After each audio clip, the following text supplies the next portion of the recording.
Bonjour à toi et bienvenue dans le podcast Les Sentiers du Possible. Je suis Alexandra Ridou, coach certifiée et fondatrice de Randose pour t'accompagner à cheminer vers une vie pleine de sens et d'impact.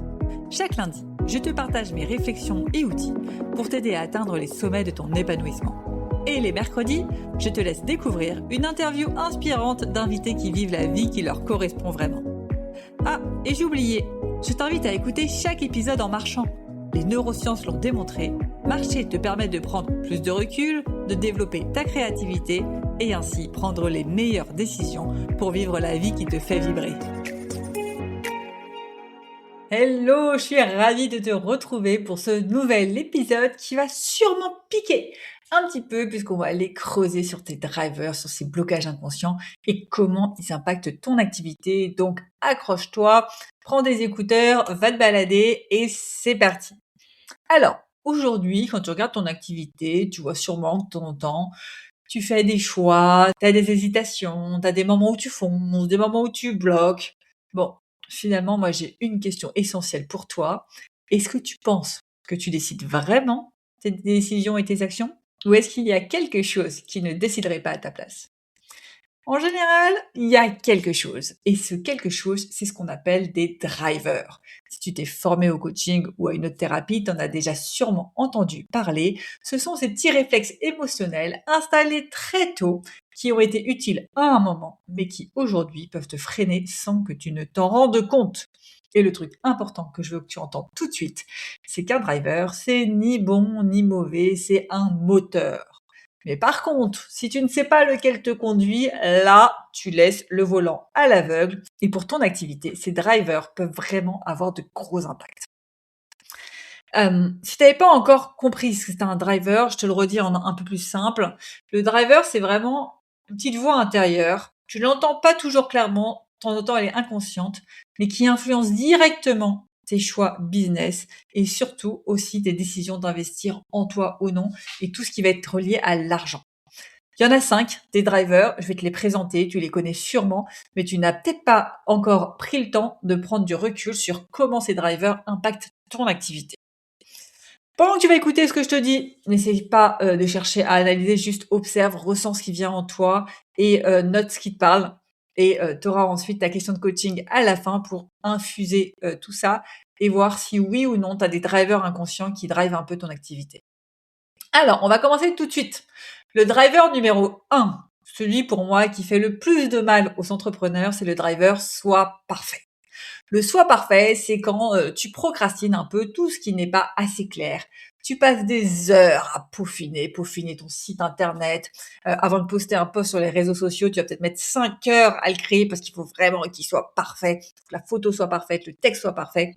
Tu vas peut-être sans doute douter aussi de ta légitimité. T'es compétent, mais t'es pas le meilleur. Que vont penser les clients si jamais t'es pas à la hauteur, etc. Bref, tu as compris, hein, c'est un peu le syndrome de la bonne élève. Tu veux absolument que tout soit parfait et renvoyer cette image du coach ou du thérapeute parfait. Déjà, prendre conscience, si tu te reconnais un peu d'où ça peut venir. En général, ça vient des drivers souvent de l'enfance. Peut-être que tu as été dévalorisé quand tu faisais mal et survalorisé quand tu faisais bien, quand tu ramenais de bons résultats à l'école, quand tu étais sage, appliqué, irréprochable, tout le monde te disait waouh, bravo, c'est ça. Ou alors peut-être que tu n'étais pas cet enfant-là, mais que tu avais un frère et sœur qui était l'enfant parfait. Et du coup, tu t'es absolument dit, moi, je veux être l'enfant parfait qui a tous les compliments. Bref, tu as reçu un message finalement implicite dans ton enfance de tu as de la valeur quand tu fais bien les choses, quand tu fais les choses à la perfection. Faire les choses à la vite ne mène nulle part, ça ne sert à rien, il faut faire les choses bien. Bon, si tu t'es reconnu là-dedans, globalement, tu dois un peu le voir venir. C'est quoi les impacts sur ton activité? Clairement, impact ultra positif. En général, tu as 0 remarque négative. De toute façon, tout est ultra bien contrôlé. Tu ne laisses rien au hasard. Donc, malheureusement, tu ne peux pas non plus empêcher les gens de te faire des remarques négatives. Tu en as peut-être eu certaines qui t'ont d'ailleurs profondément touché. Parce que comme tu as fait tout pour être à la perfection, le moindre truc qui te dit que tu as fait quelque chose de travers, bah, ça prend des proportions gigantesques pour toi parce que tu as passé des efforts à que tout soit parfait. Forcément, c'est plus compliqué d'accepter la critique. Mais en général, tu n'en as pas trop des critiques, hein, parce que quand même, tu fais les choses bien. En gros, tu es celui qui va construire, mais qui va rarement ouvrir la porte. Parce que tu vas ajuster la peinture, tu vas ajuster le petit tableau qui est de travers et du coup, tu vas faire des actions qui finalement ne sont pas, si visibles que ça, mais qui prennent beaucoup de place. Et donc dans ton activité, ça se concrétise comment? Ça se concrétise par, en général, bah, tu fais tout ce qu'il faut en arrière-boutique et alors comme ta vitrine, bah, tu que l'arrière-boutique soit clean pour, travailler ta vitrine, bah, les gens passent devant ta vitrine, mais ne te voient pas. Et donc ça devient problématique en général quand tu as ce driver fait parfait, tu mets énormément de temps à faire décoller ton activité parce que tu passes des mois et des mois dans ton garage à essayer de tout bien faire. Mon conseil là-dessus, c'est vraiment fais-toi accompagner pour avoir quelqu'un qui te pousse à passer à l'action, pour avoir quelqu'un qui te fasse comprendre ce qui est vraiment essentiel de ce qui ne l'est pas. Ton site internet, passer des semaines dessus, c'est pas essentiel. Aller à la rencontre des personnes, même si c'est imparfait ce que tu as, c'est essentiel. Les clients, ils vont venir des échanges que tu vas avoir. Si tu n'oses pas échanger parce qu'il faut que tout soit parfait, forcément, tu as pas de clients qui vont suivre derrière.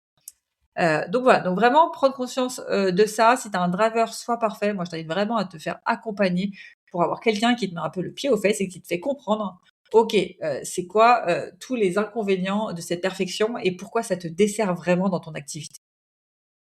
Mais, il y a un truc qui va arriver par contre, c'est que si tu cherches un accompagnement et bah, tu vas chercher l'accompagnement parfait. Puisqu'il faut que tout soit parfait, il faut pas que tu gaspilles de l'argent pour rien, il faut que l'investissement soit bien investi. Donc tu vas en général hésiter longtemps avant de te faire accompagner, tu veux vraiment être sûr que ça soit la bonne personne, tu vas comparer 10 000 concurrents et souvent tu vas dire: «Bon, je vais encore travailler un peu toute seule parce que j'ai pas encore tout perfectionné, je me ferai accompagner plus tard». Le problème, c'est quoi? C'est comme si tu étais, en train d'attendre d'être une nageuse parfaite pour entrer dans l'eau. Malheureusement, tu n'apprends à nager qu'en nageant. À un moment donné, il va falloir te forcer à aller sauter dans l'eau, à aller, te faire accompagner, à aller poster ce post sur les réseaux sociaux, à aller parler à ta cible client. Il va falloir un peu te faire violence et avoir cette philosophie que tu n'as pas encore, qui est que fait vaut mieux que parfait. Vraiment, dans l'entrepreneuriat, c'est ceux qui décident vite qui arrivent le mieux, c'est ceux qui testent le plus qui arrivent le mieux. Dans l'entrepreneuriat, quelqu'un me disait, il y a pas longtemps et j'ai trouvé ça très vrai, 80 de ce que tu fais ne va pas donner de résultat, 80 de ce que tu fais, ça va être des échecs. Vraiment et donc plus vite tu fais ces 80 de choses qui ne marchent pas, plus vite tu vas arriver sur les 20 qui marchent.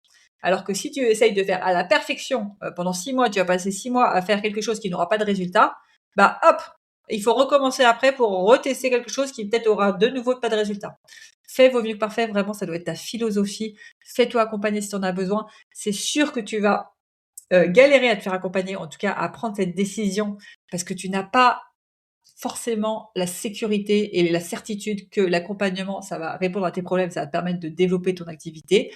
À un moment donné, il y a un risque, en effet, que ça ne marche pas.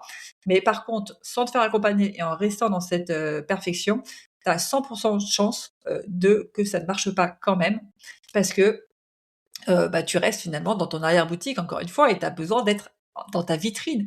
Tu as besoin d'aller au contact de tes potentiels clients et soit, encore une fois, ça dépend de chacun, soit tu as 3-4 ans pour vivre de ton activité et OK, tu as le temps de faire les choses à la perfection, de faire un truc parfait qui marche pas, refaire un truc parfait qui marche pas, refaire un truc parfait qui marche pas et tester ainsi comme ça toute seule.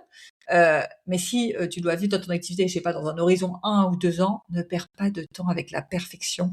Fais-toi accompagner, teste et tu apprendras forcément, des choses même si tu fais les choses imparfaitement. Voilà, ça c'était pour le driver, soit parfait. Maintenant le driver, soit fort. Alors le driver soit fort, là c'est toi, si toi t'aimes tout faire tout seul.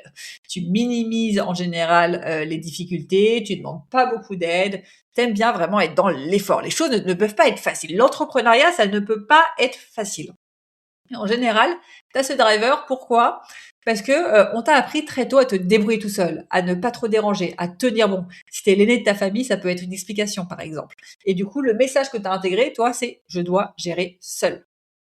Le problème pour ton activité, c'est quoi? Bah, c'est que tu avances, mais lentement, hein. Seul, on va pas forcément très, très vite. Tu portes tout et à force de porter tout, tu t'épuises à petit feu sans même par moment t'en rendre compte. Heu, Développer son activité, qu'on se le dise, c'est déjà quelque chose de très solitaire, hein. L'entrepreneuriat, tu pas un manager, t'as pas toute une équipe et tout ça. En général, tu es tout seul chez toi. Si en plus tu viens rajouter une couche de, «Il faut que je me débrouille tout seul», bah, tu es vraiment seul, sans personne à qui en parler. Et c'est là où tu peux très vite te, démoraliser et partir un peu en burn-out. Donc de la même manière, je te conseille vraiment d'oser demander de l'aide, que ce soit à des collègues entrepreneurs, que ce soit te faire accompagner, ose demander de l'aide, ne porte pas tout ça tout seul. L'entrepreneuriat, c'est énormément de doutes, c'est énormément de tests, d'échecs. Heu, Garde pas ça tout seul, ça peut être, heu, simple, ça peut être cool. Donc vraiment, ose demander de l'aide et tu verras, le chemin sera beaucoup plus simple. Bon, maintenant je te vois venir pour ce qui est de l'accompagnement, quand tu as ce truc de, sois fort. En général, investir en toi, ça va un peu ressembler à un aveu de faiblesse. Tu vas te dire: «Non mais moi, je devrais y arriver seul». OK, aie juste conscience que ce driver-là, il a un prix. Il y a un prix à payer de continuer seul. Est-ce que tu es prêt à payer le prix?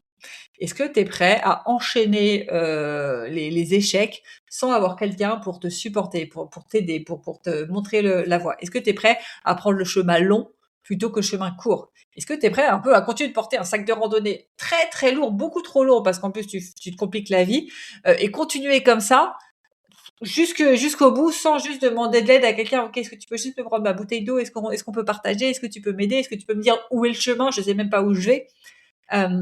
C'est un peu ça que tu fais quand tu as ce driver, «sois fort». Tu oses vraiment pas demander l'aide et du coup tu avances coûte que coûte. Mais à quel prix? Pose-toi vraiment cette question: «Quel est le prix que me coûte ce driver de sois fort? Est-ce que j'ai vraiment envie de tout porter, sur mes épaules? Est-ce que j'ai pas envie, par moment, juste d'avoir un peu d'aide?» Et surtout si tu as ce driver aussi dans ta vie perso. Tu vois, si tu as toute ta famille aussi déjà que tu portes avec ce driver, sois fort, à un moment donné, si tu l'as dans ta vie perso, si tu l'as dans ta vie pro, heu, il y a de quoi, s'écrouler, il y a de quoi péter un câble. Donc vraiment, ose demander de l'aide, c'est pas un aveu de faiblesse, justement, c'est une grande force. Aujourd'hui, ta faiblesse, c'est, le fait de continuer seul et de ce truc de soi fort. Ensuite, troisième driver, fais plaisir. Alors là, si tu veux savoir si c'est toi, c'est pas compliqué, tu as toujours peur de décevoir, tu ne sais pas dire non, faut dire oui à tout le monde, tu veux sauver le monde. En général, tu fais des tarifs bas pour être juste, accessible à tous. Tu vas adorer donner de la valeur, donner de la valeur, donner de la valeur. Bref, tu l'as compris, tu aimes faire plaisir. En général, dans l'enfance, ce qui a pu se passer, c'est, qu'on te dit toujours: «Ah mais qu'est-ce que je t'adore, tu es trop gentille, tu es trop arrangeante, tu es trop à l'écoute». Oups, ça fait plaisir à l'ego et du coup, vous avez retenu un peu la leçon de: «Si je déçois, je perds le lien». Si je suis pas celle qui donne à fond, si je suis pas celle qui est ultra altruiste, je vais perdre la relation. Donc, si tu as ce driver, si tu te reconnais, là, tu comprends un peu c'est quoi les impacts business. Globalement, c'est top, hein, tes prospects, ils t'adorent, tu donnes un max de valeur sans même qu'on soit client. Tes clients, ils t'adorent, il y a pas de limite, on peut te contacter n'importe quand, tu es ultra arrangeante. Le problème, c'est que tu t'adaptes à tout le monde et du coup, ton message, il devient flou, même pour toi, pour tes clients. À un moment donné, ça commence à peser. Tu aides beaucoup, tu oses pas augmenter tes tarifs. Bref, tu t'oublies. Du coup, tu es en train de finalement redevenir esclave, comme si tu étais salarié avant, tu étais esclave de ton manager, esclave de ta boîte. Tu t'es recréé une cage où tu redeviens l'esclave des autres. Heu, Vraiment, là, pour moi, la solution, c'est fais-toi accompagner pour rééquilibrer tes perceptions et réussir à te remettre au centre. C'est vraiment important que tu te remettes au centre et que tu te prennes conscience que, en fait, si je veux aider les autres, il faut aussi que je m'aide moi-même parce que ce modèle dans lequel je suis, il n'est pas viable sur le long terme. D'ailleurs, en entreprise, peut-être qu'il t'a mis en burn-out. Ne recommence pas la même erreur avec l'entrepreneuriat. C'est bien de faire plaisir. Il faut faire plaisir à tes clients, bien évidemment, il faut faire plaisir à tes prospects, il faut donner de la valeur, mais à quel prix? Pas au prix de t'épuiser. Tu es quand même là, si tu as besoin de vivre de ton activité, il faut que ça marche. Il faut qu'il y ait des résultats. Donc fais quelque chose qui est écologique pour toi et durable sur le long terme pour ne pas retourner, dans le salariat ou autre. Normalement, quand tu as ce draveur «fais plaisir» et que je te dis: «Fais-toi accompagner», une des premières réflexions, ça va peut-être être: «Non, mais c'est pas raisonnable pour ma famille, je vais pas mettre de l'argent alors que je pourrais la mettre pour ma famille. Je devrais peut-être garder cet argent pour plus tard, pour mes enfants». Bref, tu veux faire plaisir aux autres et investir sur toi, c'est finalement sacrifier les autres. Hem, Prends un pas de recul, encore une fois, et ton activité, si elle marche, si tu investis en elle, c'est quoi les bénéfices pour les autres. Là, tu vois les inconvénients. Tu vois comme si cet argent-là, tu la donnais pas à quelqu'un d'autre. OK, en te donnant cet argent à toi, qu'est-ce que tu donnes aux autres? En donnant cet argent à toi, moi je peux déjà te donner quelques pistes. Tu permets à ton activité de grandir, de se développer. Du coup, tu vas pouvoir aider encore plus de monde finalement. C'est de l'argent que tu te donnes à toi, mais que tu vas aider que tu vas rentabiliser, on va dire, en donnant encore plus aux autres, parce que tu vas attirer encore plus de clients normalement si tu te fais accompagner. En donnant cet argent à toi, ta famille va pouvoir voir une maman, épanouie, une maman qui s'éclate. Elle a une activité qui marche, ça fait plaisir, tout le monde est content et pas une maman épuisée de donner à droite, à gauche, à tout le monde sans poser ses limites. Donc vraiment, au lieu de réfléchir: «Cet argent, je la prends, pour moi de manière égoïste», c'est: «OK, je la prends pour moi, mais ça me permet de donner quoi aux autres? Sous quelle autre forme?» Peut-être pas sous la forme d'argent, mais sous quelle autre forme je donne tout autant aux autres et je donne plus finalement que cette valeur financière. Que cette valeur financière, c'est n'importe quoi, tu l'auras donnée à tes enfants pour payer des vacances, j'en sais rien, moi, en Thaïlande ou je ne sais où. Est-ce que tes enfants, ils ont plus besoin de vacances en Thaïlande ou est-ce qu'ils ont besoin au quotidien d'une maman plus épanouie qui a appris à se remettre au centre? C'est une question ouverte. Encore une fois, il n'y a pas de bonne ou de mauvaise réponse. Mais l'objectif de ce podcast, c'est vraiment de t'aider à te poser des questions, à te commencer à faire germer des graines sur ces drivers-là qui te drivent un peu inconsciemment. Est-ce qu'ils te servent vraiment aujourd'hui ou est-ce qu'ils te desservent? Et si je vais trop vite, parce que je sais que je vais souvent trop vite, mets en pause quand il y a une question qui te fait dire: «Ah, c'est intéressant ça, j'ai besoin de réfléchir». Mets en pause, prends le temps de réflexion, remets play, je ne disparais pas, je serai toujours dans ta playlist. Hem, voilà pour ce driver fait plaisir. Maintenant, le quatrième driver, le driver dépêche-toi. Alors, le driver dépêche-toi, globalement, tu le reconnais. Si tu me connais, c'est moi tout craché.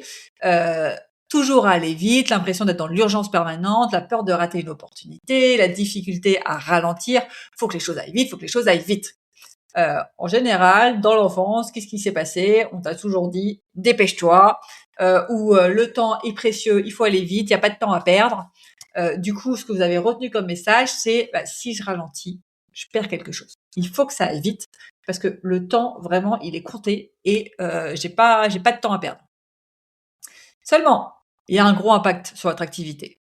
Bon, même s'il y a quand même du gros positif, c'est qu'au moins, vous posez pas 36 000 questions, vous passez à l'action. Test, and learn, hein, c'est votre credo. Fait vaut mieux que parfait. Vous testez, vous échouez, vous testez, vous échouez. Ça va vite. Du coup, les réussites vont vite aussi. Mais, le problème, c'est que sans structure, on teste énormément de choses et on s'éparpille, ça va nulle part, on démarre beaucoup de choses, on finalise pas grand-chose. Du coup, ça peut vite tourner en rond. Donc si vous avez ce driver, moi je vous invite aussi à vous faire accompagner juste pour garder ce truc de fait vite, mais qui aussi le fait bien. C'est-à-dire qu'il y a quelqu'un, un mentor qui va vous orienter vers: «OK, tu vas aller vite, c'est OK, mais alors va vite dans la bonne direction. Moi je suis passé par là, je vais te montrer c'est quoi les étapes». En général, du coup, vous n'avez pas trop de mal à investir, sur vous parce que vous savez qu'investir sur vous égale aller plus vite. Mais attention par contre quand vous faites vos investissements à bien réfléchir sur: «OK, c'est quoi mon besoin? Est-ce que cet accompagnement est celui qui répond le mieux à mes besoins?» Parce que quand on a le driver fait vite, en général, on voit une promo, on a peur de passer à côté, de la promo et hop, on l'achète sans réfléchir vraiment si on en a vraiment besoin. Donc vraiment mon conseil, arrêtez d'avoir ce FOMO, du coup c'est ce fear of missing, out, avec mon super accent. Arrêtez d'avoir cette peur de: «Mince, il y a la promo qui va passer, il faut absolument que je l'achète avant la fin de la promo». Investissez, intelligemment, prenez toujours un temps de recul, en ayant conscience de ces drivers, en vous disant: «OK, est-ce que vraiment ça répond à mon besoin du moment? Oui, non?» et en fonction prendre la décision. Et le dernier driver, fait des efforts. Là, c'est vous, si vous associez un peu, votre valeur à de la difficulté. Si c'est fluide, si c'est facile, ah, c'est pas possible. C'est une arnaque. Vous vous méfiez dès qu'il y a du plaisir. Il faut vraiment que ça soit dans la douleur. En général, dans votre enfance, on vous a peut-être dit, voilà, il y a rien qui se mérite sans souffrir. Il y a pas d'argent facile. Si c'est dur, par contre, c'est que ça vaut quelque chose, ça a de la valeur. Si tu veux facturer cher, il faut que tu travailles dur. Bref, je crois que vous avez saisi l'idée.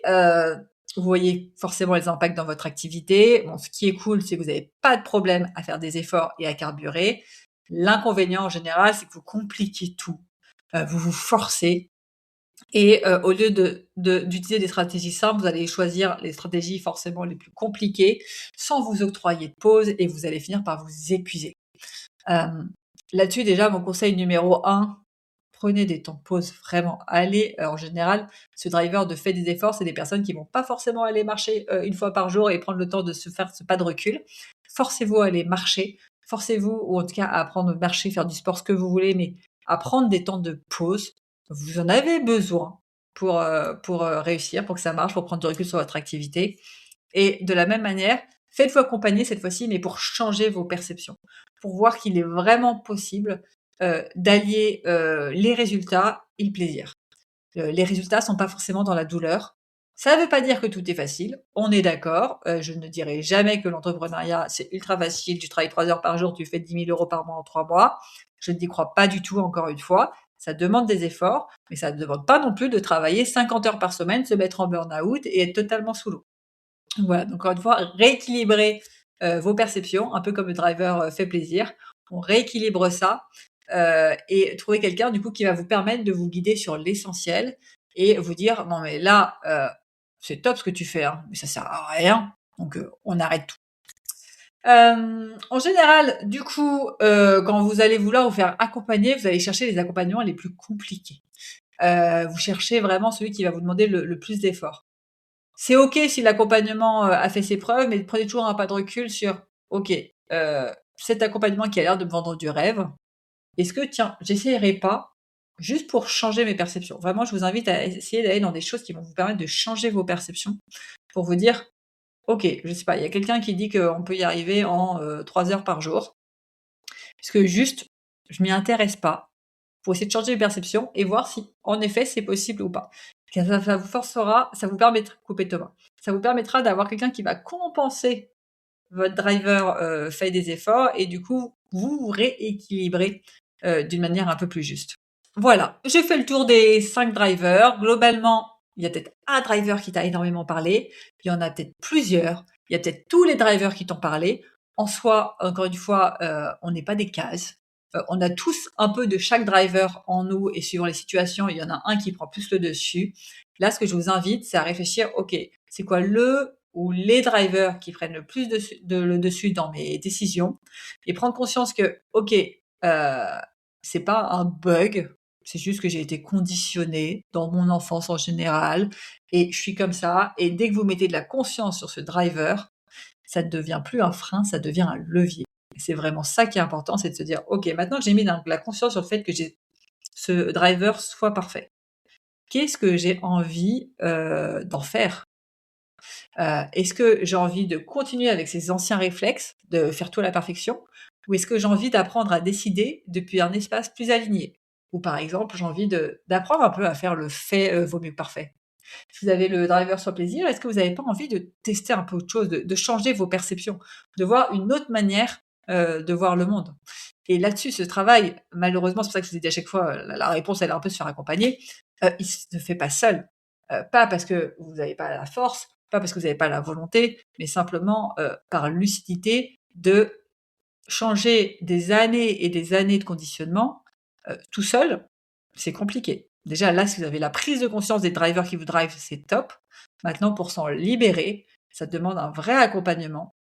Accompagnement qui peut être soit uniquement mindset, donc avec un coach de vie qui va vraiment travailler sur vos drivers, soit un accompagnement, business dédié du coup au développement de votre activité, mais avec une casquette quand même mindset puisqu'il y a ces drivers-là qui vont faire que même en étant accompagné, à un moment donné, le naturel va revenir au galop. J'espère que cet épisode vous a plu. Je reste à disposition si vous avez des questions. Si vous voulez vous faire accompagner, par rapport à votre business et traiter aussi le mindset, c'est exactement ce qu'on fait dans le programme Rendos ton activité. Il y a le lien, de mon programme et de comment me contacter, dans le descriptif de l'épisode. En tout cas, moi je serais ravie d'échanger avec vous sur quels sont vos drivers. N'hésitez pas à me partager ça aussi sur Instagram, LinkedIn. J'adore répondre à ces petites graines, que je viens planter, en épisode de podcast et je vous dis à très vite et surtout j'allais oublier, restez bien jusqu'au bout pour votre question de coaching à méditer en marchant et en musique. Avant de te plonger dans la question de coaching du jour, pense à rejoindre la plateforme d'exercice en ligne du podcast pour y retrouver les notes d'épisode, les questions de coaching et l'action à réaliser pour cheminer pas à pas vers une vie pleine de sens et d'impact. Le lien est en description de l'épisode. Et bien évidemment, si tu as aimé cet épisode et le concept du podcast, tu peux me le faire savoir en me laissant une belle note ou un joli commentaire sur la plateforme de ton choix. Tu peux aussi partager le podcast à une personne qui peut en avoir besoin.